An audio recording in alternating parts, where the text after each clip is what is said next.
Ulang. Tuh, 2, 3. Assalamualaikum warahmatullahi wabarakatuh.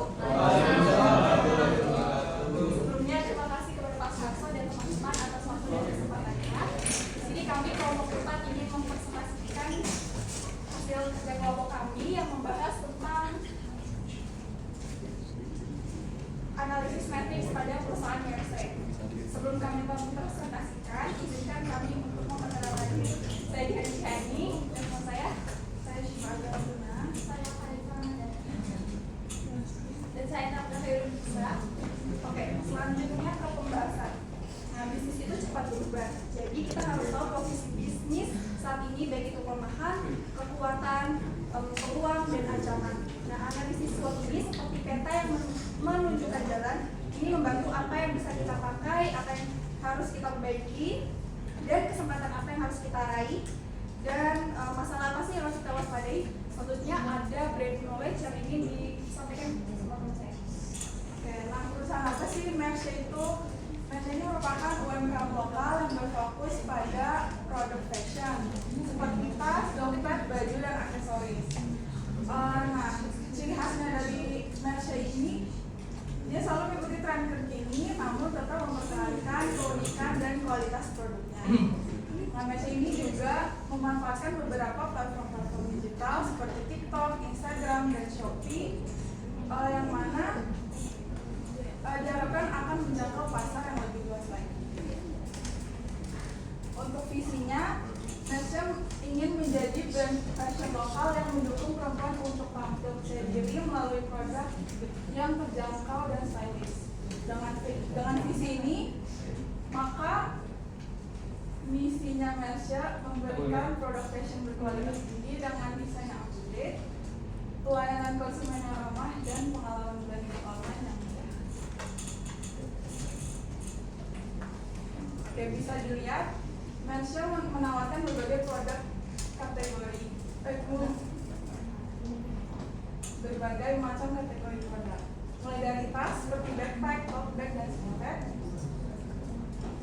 Kemudian ada apparels atau pakaian, lalu ada semua aksesoris dan produk essential seperti tas laptop hingga produk untuk kebutuhan sport sendiri.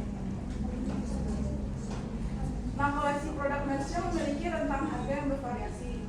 Mulai untuk tasnya harganya mulai dari 250 sampai 300 ribu, sementara untuk apparel berada di 300 sampai 400 ribu. Kalau untuk aksesoris harganya lebih terjangkau lagi, yaitu di 40 ribu.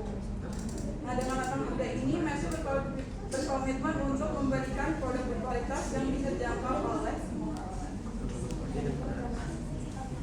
Nah, meskipun Mercy ini lebih ramai penjualannya di platform digital, sebenarnya dia juga punya toko fisik. Dan berdasarkan website resminya hanya ada 3 lokasi.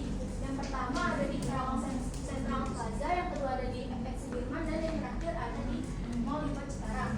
Nah, Mercy ini juga mempunyai 4 sosmed. Yang pertama ada 3 sosmed. Yang pertama ada Instagram, YouTube, dan TikTok. Selanjutnya ada SWOT analisis. Yang pertama ada strength, itu ada desain produk modern dan fungsional. Yang kedua ada weakness, dominasi penjualan online. Dan yang ketiga ada opportunity, itu peningkatan preferensi produk lokal. Dan yang terakhir ada threats, risiko peniruan produk.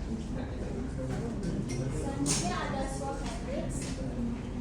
Yang pertama ada S1 T1, itu melindungi desain dengan pendaftaran hak cipta dan memiliki edukasi konsumen tentang keaslian produk. Yang kedua ada S1 T2, mengembangkan desain yang adaptif dan merilis koleksi terbatas untuk respon tren dengan cepat.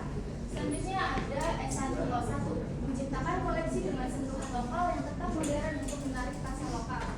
Selanjutnya ada S1 O2, memanfaatkan desain menarik untuk menarik perhatian di event atau store offline. Selanjutnya ada O2 T1, meningkatkan kapasitas produksi untuk memenuhi permintaan dan mengurangi celah pasar bagi produk tiruan. Selanjutnya ada W4 T2, mengoptimalkan strategi promosi dengan fokus pada kampanye digital yang lincah dan responsif terhadap tren fashion terbaru. Selanjutnya ada W1 O1, mengurangi ketergantungan online dengan memperluas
peningkatan preferensi produk lokal dengan bobot 0,14 dan rating 4 dengan hasil 0,56. Yang kedua ada potensi ekspansi pasar offline dengan bobot 0,13, rating 3 dan hasil 0,39. Namun perusahaan tersebut mempunyai ancaman seperti resiko peniruan produk dengan bobot 0,13, rating 3 dengan hasil 0,39. Yang kedua ada perubahan tren fashion cepat dengan bobot 0,12, rating 3 dengan hasil 0,36. Total peluang dan ancamannya ada 3,01. Lalu ada strateginya dengan total skor IPAS 2,74 dengan kategori medium dan EVAS eksternal dengan hasil 3,01 kategori high. Posisi perusahaan total skor IPAS medium dan EVAS high, maka posisi perusahaan berada di kuadrat growth dengan konsentrasi melalui integrasi horizontal atau strategi stabilitas laba.